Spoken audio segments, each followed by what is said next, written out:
last year, it's just become a key talking point. I think where entrepreneurs are struggling is knowing where to start, and it's evolving at such a pace. I think AI, to a lot of people I talk to, simply means ChatGPT. Welcome to the Implement AI podcast, the podcast where we explore the impact of AI on your business.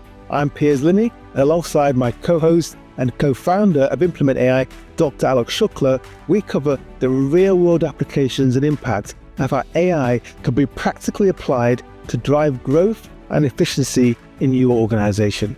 We cut through the jargon to focus on actionable strategies and use cases to highlight the transformational power of AI. Let's dive into today's conversation.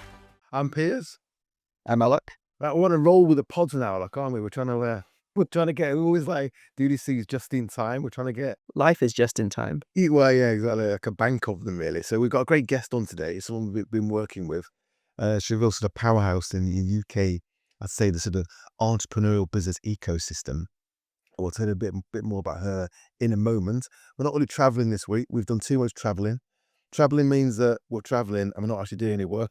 So we're just spending a week catching up now. And what we've been doing actually is defining our AI OS. So we've got a really sort of a pinned down definition of our product and the service.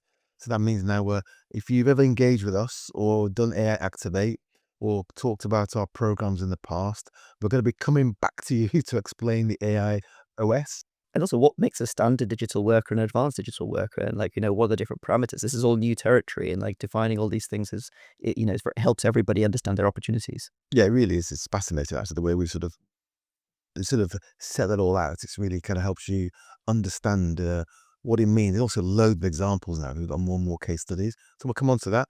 And we're also having our sort of team meeting in Lisbon. So we're organising that, looking back at the year. But most importantly, 2026 is going to be huge, I think, for us. I think for anyone in AI, and I think for any business that hasn't really started thinking about this seriously, whether you're working with us or anybody else, you need to start thinking your budget of 2026 and putting some money, time, resource aside to make sure that you do something next year. Because as each year passes, it's going to become harder and harder to catch up to make sure you do that. So I thought we'd start with, though, so our guest who's going to be joining us, Frankie. If you don't know Frankie James, you're probably living under a rock, especially you live in the UK, if you're in business. But the thing about Frankie is she's starting businesses. She's got awards. She's got established businesses. She's growing businesses, and she's incredibly busy. And we started working with her to try and help her sort of deploy some AI agents to sort of free her up and provide more capacity. And that got me thinking that it's a guy's segue into that, Aalok, is you wrote an article on LinkedIn, and it's about, you can explain what they are, PCU versus, I call it FTE. So capacity, digital workers versus humans. And the top level is, and we'll go into a bit more detail about this, I think it's a really interesting thought experiment, but also quite serious, something you should all think about, is that as the world moves to digital workers, so cognitive work, and eventually we always talk about this, we've also started working on our robotic play as well. And eventually it's going to be, AI with sensors on legs, robots. It's going to be digital. So the question then is, well, how is that powered? And that's powered by obviously electricity, but also by GPUs and compute and some storage as well. That's reasonably cheap. So your capacity in your business is going to become a function of how much compute you're actually using in your business, whether it's cognitive for cognitive work or eventually the physical work in terms of robots. Frana, just talk us through the headlines of it, and maybe we'll get into a bit more detail. Sure. So if we just think about it, right, traditionally, obviously our workforce has always been solely human. And, when we hire people, we'll have someone on a full-time contract or a part-time contract. And basically there's an agreement of, 40 hours a week or whatever the amount of hours a week that's going to be working.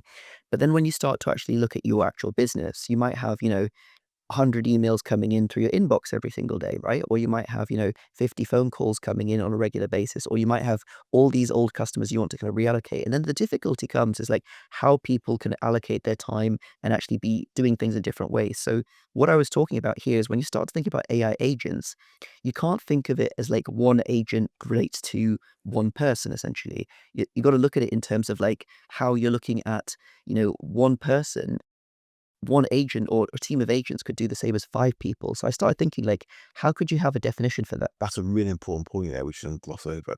Too often when we're talking to people, and we're trying to sell to people as well, they compare the AI agents, because we call them digital workers, to be human workers, right?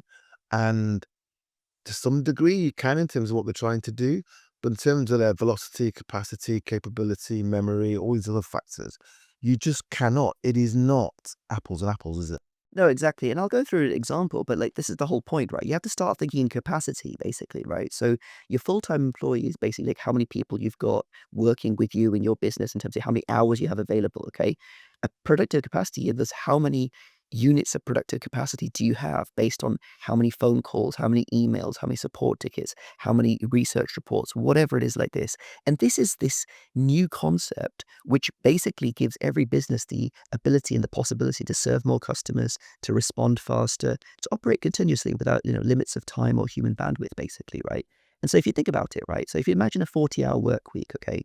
So a 40-hour work week might mean 18 hours of actual productive work, 4 hours of meetings, 3 hours of CRM and admin, 5 hours of email, 2 hours of training, 3 hours research, and 5 hours of breaks. So you've got 18 out of 40 hours, or maybe like 21 out of 40 hours, which is actually moving things forward for the things that you want to have. So that would be almost like what I call half a PCU, because if your productive capacity was making phone calls and speaking to customers, you're only speaking to customers for like less than half of the time. So the key thing here is like, how can you actually start thinking in terms of your capacity for next year? You see, many businesses will be thinking about next year, okay, we need to expand our support capacity. We need to look after the North America region if we're expanding, or we need to like look after, different regions of out of hours or evening. So then the question there is like, how could you actually have some digital workers which would give you that productive capacity? So if you look at an example, right, to do 60 minutes of calls. So imagine, for example, you're a recruitment company or a sales company, and you want to actually speak to customers and reactivate them. And if you're not having a conversation, that's not moving things forward. So let's do the maths, right? So human worker to achieve 60 minutes of conversation to talking. So you imagine you have to actually dial 160 people, which will take 53 minutes, or about 20 seconds a call. Then you're thinking like the actual talk time is 40 calls, 1.5 minutes. Then you're looking at like the data entry, which might be another 60 minutes. Then you look at email and admin, 40 minutes, breaks and everything. So you're looking at 4 hours basically to achieve. Plus all the calls that you have to work on that don't get answered. Exactly. So that's the thing you brought that within that. So it can take like nearly 4 hours to have 60 minutes of conversation. And the point I'm trying to make is that with a digital worker, one productive capacity unit is 60 minutes of conversation. There's no time used for, what didn't happen, because the AI can do things in parallel. It will then log the information automatically. So it can give you, almost like a 4x improvement in your productive capacity. But it's also like, just go through as well as a higher level. We talked about this earlier the other day about how many hours a human has in a day, and actually how many hours are actually working. Yeah, so that's the bit I was just talking about just before, right? Like, so you've got like, within a week, as I said, you've got 18 hours out of 40 hours, which is working. So you can imagine just the same thing, like 45% of the day, basically, right? So if you've got 8-hour workday, you're probably looking at, 3.5 hours or 4 hours of like actual moving things forward with customers. So if you wanted to scale your call output by 4 times, you would need to get 4 more people, basically. But if you started introducing one productive capacity unit from, digital workers, you can get almost 4 times more output without adding more people. So what that then means is that you can then move the people up one level on the productive capacity pyramid, like you talk about, where the AI can then engage people and see who's interested. Then it can escalate, because it can like, transfer the call, or, get pre-qualify, or get the different elements within there. And I think this is the key thing, right? Because once you've got the ability to like almost deploy productive capacity units to your email support, to your, sales function, to your research, to your reporting, all these different things, you can just multiply your capacity.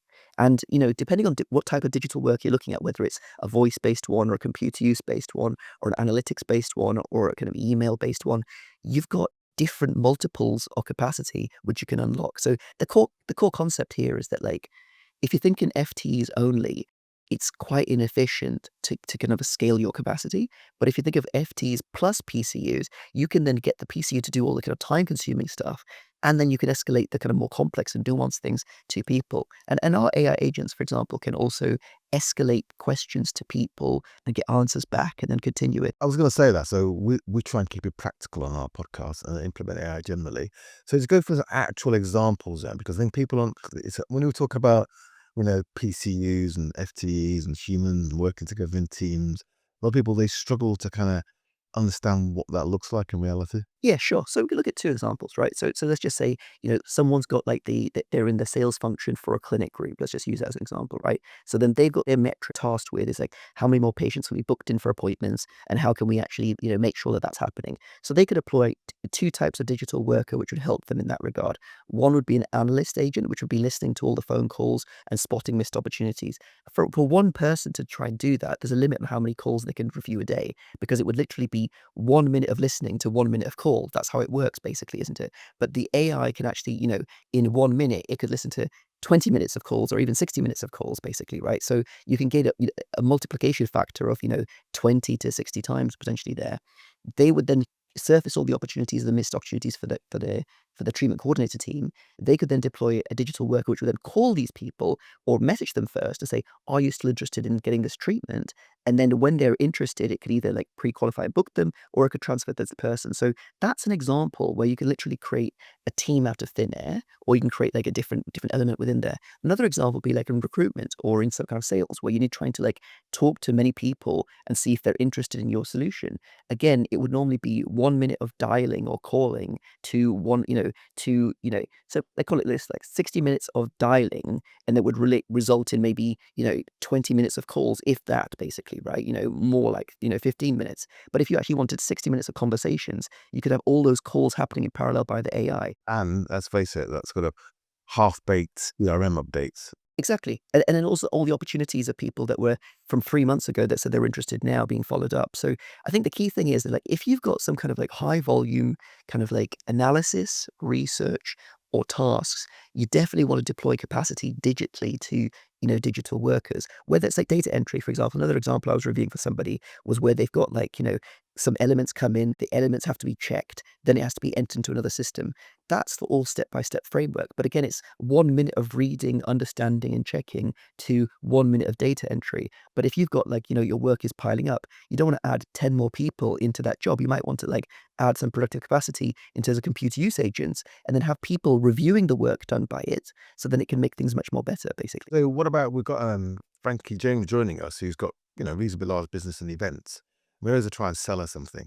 So what about, while she's on the pod, so what about events? So I was having this conversation when we were at like the festival entrepreneurs last week, or even like, even with an events organizer, actually. Like, he reached out to me from New York, And Ideas First. and Ideas Fest as well. So I was having the conversation, basically, right? Like, where think about events, okay? For people to attend an event, they've made a massive time commitment. Like when I went to the States, for example, like I booked a hotel, I booked a flight, I've turned up in person, all these kind of things.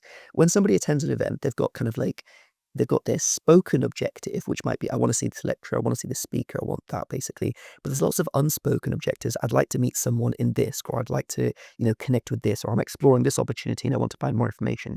Often some of those opportunities are either from someone at a stand that has information, but you don't necessarily know who to talk to, or it's from another delegate or an attendee. So an example of deploying predictive, this kind of capacity, basically, right? Predictive capacity could be like, right, imagine people have registered for an event. You could speak to them. You could have a phone call with them. You could discuss with them and say like, okay, you're coming to this event. I want to make a personalized agenda for you. Can you tell me like what your goals are in your business over the next 12 months? And it could be like, okay, I want to expand, or I want to add this, or I'm looking to acquire, or whatever the thing is. And then you can kind of understand those objectives. And if you understand their objectives, plus also, is there someone you'd like to meet, or is there an insight you'd like to gain, or is there a particular thing that you're looking to kind of get in the next 12 months? If you've got all of that data, you can then match in a very intelligent way, if people consent to that, to then be introduced in different ways. I mean, events, there's so much additional value you could unlock. And you're basically introducing a productive capacity of almost matchmakers or concierge, or kind of like, personal concierges for the event, essentially, right? Which would not be cost effective to hire people for. I was a keynote at the Association of Events Organisers at AEO a few months ago, actually, in Manchester, at Manchester Central. And it's quite interesting because I did a keynote about, you've got the events, the kind of gem in the sandwich, isn't it, almost? And you've got this moment in time, a day, 2 days maybe, in 12 months to get people there.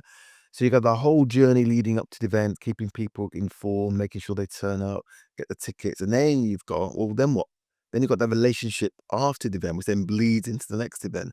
So the relationship can be something which is very much more expanded, but you can't do that by just adding FTE. It's got to be lose. Because what happens is you'll then call people during 9 to 5 when the FTE is contracted and people are not answering the phone. They'll be like, "Oh, this doesn't work, and it's not cost effective to deploy that." Versus you can have the productive capacity deployed at the evenings or weekends. And also people are going to be much more receptive in the 1 week before the campaign, before the event. But the thing is, if you were trying to call 4,000 people 1 week before an event, you don't have the manpower to do that basically, right? But with AI, you could do that. And also people are not going to be, it means that you could be like available when they are. You could drop them a message saying, "Look, you're coming to the event. I want to introduce you to at least 2 or 3 people that can make things interesting for you. Just answer a few questions for me." And so the AI could then, follow up by phone or by message or whatever like that. That just gives you those opportunities there. So just before Frankie joins, want to remind you, if you enjoy the pod, if you're watching it or you're listening to it, please do leave reviews, especially on Apple Podcasts. It does help us. We're climbing the charts both in management and in business podcasts. So it can be a short review. Just spend a minute to go and do that. We'll leave a link in the description as well. And if you're new to us and the pod, go to our website, implementai.io. We've got white papers there. We've got various, we've got new collateral and things coming out. Follow us on LinkedIn, both Aalok and myself. I'm kind of doing kind of full leadership. Aalok's in the detail, and he's just written a fantastic article, which is it's worth going to read. You might need a cup of tea and sit down to read it. So it's the PCU versus kind of FTE, and that's on LinkedIn. And if you want to talk to us about AI agents or deploying it or AOS, just get in touch. The best thing to do, right, is literally in our business, our view is our front end, our sales engage is done by AIs. Because if it's not good enough for that, why would you do it? So go to our website, click on services and AI agents, and just request a call from Ava or Lexi and just talk to them. And then that'll get you into our kind of a pipeline and a conversation flow. So welcome, Frankie. Hello, thank you so much for having me. Thank you. Well, thank you for joining us, to be quite honest with you. And we've been talking about you. Okay. I don't know whether to be scared. Right. So what we've been doing is Aalok wrote an article actually about so if you think about it, as you add digital workers and eventually robotic workers to your business, what you're actually adding is electricity, but actually compute capacity. So what we've been talking about is if you're extremely busy or you've got a business with limited resources, which let's face it, we all have, to actually grow your capacity, your productivity, you're adding AI. So it's this combination of what I was calling productive capacity units and FTE, humans, and how you combine the two. If you live in the UK and you're in business and you've not heard of Frankie or Frankie's brands actually maybe, then you must have been living under a rock and you're doing something wrong. So Frankie's a real powerhouse in the UK's entrepreneurial ecosystem, really. And Frankie, you can tell us a bit more about Ideas Fest, how it all fits together. But your brands include the Great British Entrepreneur Awards, Ideas Fest. We were at this year as well with Destiny the robot running around, running havoc. The great event. That's like the Glastonbury of business. You got the new one I attended as well, the Great British Industry Awards as well. So you've got all these different awards and the ideas community, which we explained to us, and you're building a platform really. And this platform really is about celebrating business success, connecting business leaders, empowering them. You've got 100,000 entrepreneurs across the UK, and you're bringing them all together. And this conversation, I want to talk about a bit about what you do. Obviously, people get to know you a bit more, but also how you think AI is going to change how business operates, and also most importantly, how you intend to use it. But give us a bit more background, fill in the gaps in terms of what you do. Yeah, so we started off very much as an awards business. We launched the Great British Entrepreneur Awards, and then I started working with my partner, and he had a couple of awards programs that were running in Wales, and I twisted his arm to take them around the UK. So now the portfolio includes the Great British Entrepreneur Awards, the UK Startup Awards, the UK Fast Growth Index, and the new Great British Industry Awards. And so there's a space for every entrepreneur at every single stage there. On the surface of it, I guess it sounds like we're an awards business, an events business, and we don't really see ourselves as that. What we see ourselves as is, yes, it's really important to shine a light on incredible businesses and amazing entrepreneurs, but actually, if we can be the place where they all come together and we can use that community to the advantage of the people that are in that community and connecting one another and providing them with resources and spaces and platform, So we very much see ourselves as a community business. And you mentioned Ideas Fest. That was born out of the pandemic.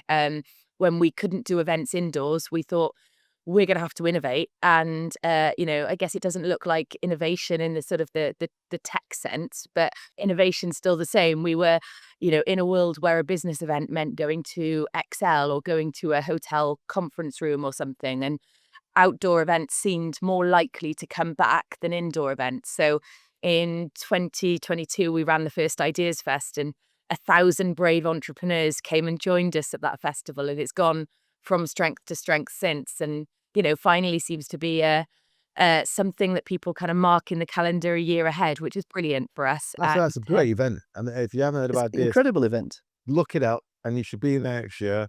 It was the event that gave me the biggest concerns this year because our robot wasn't waterproof. and there were some signs of rain. We're kind of running this robot into tent. Let's not romanticize it. There Yeah, wasn't some exactly. rain. There was a lot of There was rain. a lot of rain, but no, it held out. But, We did but it was okay. good. People went to the tents for lectures, right? Absolutely. And for me, I think that the fact that we got the most outstanding feedback this year in spite of the weather just gives me the confidence that what we're doing is the right thing, because actually I'm praying that we're due a glorious Ideas Fest in 2026 where people are lounging around on the beanbags and having those conversations. But I do think that the rain kind of gave that camaraderie of like, right, we're all in this, we'll get through it together, and we'll huddle and we'll have conversations. That was great. So you're very busy, okay? And how big is your team? It's not big, is it? No, we are now 7 in Cardiff, and we work with a couple of people remotely as well. So you've got 7 people, and you're doing quite a lot. So talk us through. So we've been talking to you about implementing AI as well. And I came trying to get you to focus on it because you're very busy. It's difficult, but to talk us through your perception of time and how that constrains you, and how you would love to be able to expand the amount of time you have, either by freeing your team to do the things that add value and stop doing the mundane and repetitive, or just add more capacity just to do more stuff. Yeah, look, I know.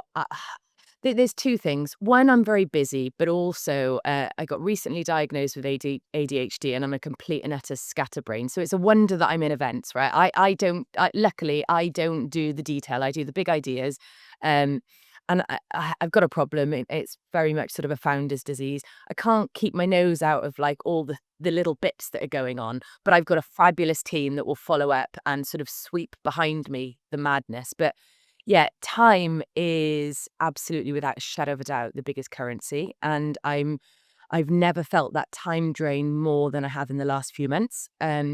Even just looking at LinkedIn, and yes, it's great that our posts and stuff we're putting out are getting a lot more traction, but with that means messages that I just feel like I am falling behind on, and I am letting people down. And I'm a very I love people, and I've built my whole business and career on relationships. So that's the last place that I want to be in, is that I feel like I'm leaving people sort of hanging. So yeah, time most valuable, also the scarcest. And yeah, I've realized that the absolute best decisions I ever make are when I'm not running around like a headless chicken, and when I'm not going, call, call, call, call, call. But it's hard to escape that. So that's you then, but across your team, be a bit more generic, or what do you see as the biggest time drains then? So the biggest time drains with our awards, we have always over-serviced them if they were a normal awards product. So there's lots and lots of awards out there, and I think that most of them are built on the sort of the normal awards model, in that you'll enter, and you'll then get engagement from the organizer when it's time to be shortlisted, or when it's time to book a ticket for the event or what have you. And there's not that much in between. For us, we've built our entire brand on there being a hell of a lot in between.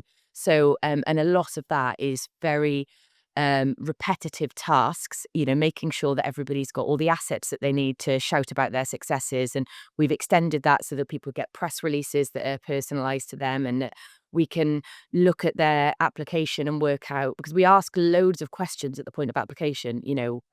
Are they raising investment right now? What keeps them awake at night? What would really help move the dial in their business? So we look at that, and we try and work out how we can help individuals in the ecosystem. And it was so easy when we had one awards program, we were doing about 300 applications a year. Now we're getting thousands and we've got multiple awards applications, it's so much harder to do that stuff authentically. If they are for me and you, I can feel the temptation in me, Aalok, to turn this into an AI discovery call. No, just interested, like how big's the community, would you say? So around 100,000. We're not like a formal membership community. We do have plans in place to actually formalize some more of what we do, and therefore that community, the actual bit of the community, will be a smaller segment. It'll be the people that really want to be involved in that. Yeah, but we've got an awful lot of people that we engage with and communicate with and engage with us via our, newsletter, awards applications, social media, events. But I was telling Aalok earlier before you joined that I was a keynote at the Association of Event Organisers, believe it or not, which is a good event actually. And we were talking about that, exactly what you talked about. A lot of events there's 1 or 2 days, an activity to just get people there next year, whereas you are slightly different, where you are engaged almost all year long. So you've got a lot of repetitive tasks, mundane tasks. And the question here is, if you could use, digital workers, let's call them, to free you up from some of that, that would add huge value to your business. So the question for you really is, in a relationship-driven business, what we often hear is, oh, you can't use AI agents because people want to talk to humans. It's all about the relationship. What's your view on that? I'd be inclined to agree on a surface level, but I also know that there is a lot of heavy lifting that an AI agent could do behind the scenes. So that, if we've got, and the reason I haven't dived into this properly yet, and I think that this is a problem that I have probably across the board, not just with, AI adoption, is a bit chicken and egg. You think, oh, I need to make sure that our data points are absolutely perfect. So I need to tidy up this, this, and this before I do that. And then actually going in and tidying up this, this, and this, you uncover another challenge or another issue that you hadn't looked at for a while. So it's kind of like, I know that we need to do this. And where I see AI being amazing is that because of all the data points that we've got on our community, that they're optional, but the majority of people give to us at the point of application or when they sign up to something that we do, means that we can add enormous value if we're able to use that at scale, whether that's to make introductions to them, to signpost them to the right content and events, all of that sort of stuff.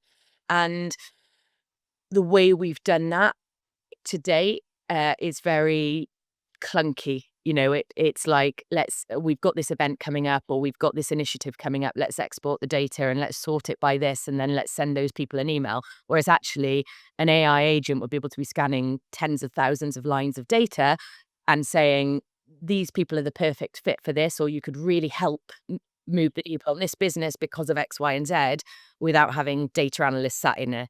Also, it sounds like Frankie's you're very form focused, aren't you, almost? So you're not really using the power of the conversation to extract information, which you can then use in having those conversations. What you've built is very incredible, and there's almost like 3 levels of data. Let's just call it that, right? So like you got like across like 100,000 people, you got like different businesses where they've given you the information when they apply. That's like one level of insight, right?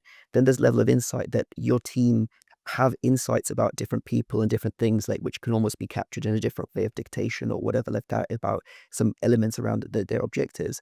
And the third dimension is the signals that those companies are giving out themselves, basically, right? Like that if they've hired 20% more people, or they've just been, announced this, they've done that, or they're expanding in this. So almost like the combination of those plus potentially, some kind of like digital concierge or whatever it is, like just kind of asking other questions about a time, that becomes almost like a living community where there's new opportunities being surfaced on a weekly or monthly basis, which otherwise couldn't have happened because you've created very strong type of event. Like it's not just any type of event, like people really connect with it. I saw so many people commenting, oh my god, I have attendance next year and I'm so upset I missed it. And you don't see that for other kinds of events, right? People like regretting deeply that they didn't attend, so.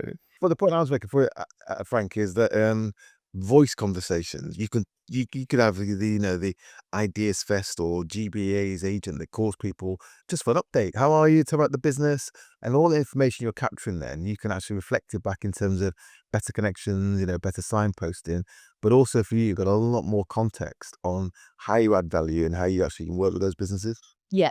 But also, I think one of the things that we're looking to explore more, and I guess it's as we've got busier, we've dropped it, and now I'm realizing how important this was to our early success, is that we're sitting on so many incredible stories. And, what we do is we showcase incredible role models and stories, and, not just the shiny bits, but, the lessons where things have gone wrong on our stages and our events.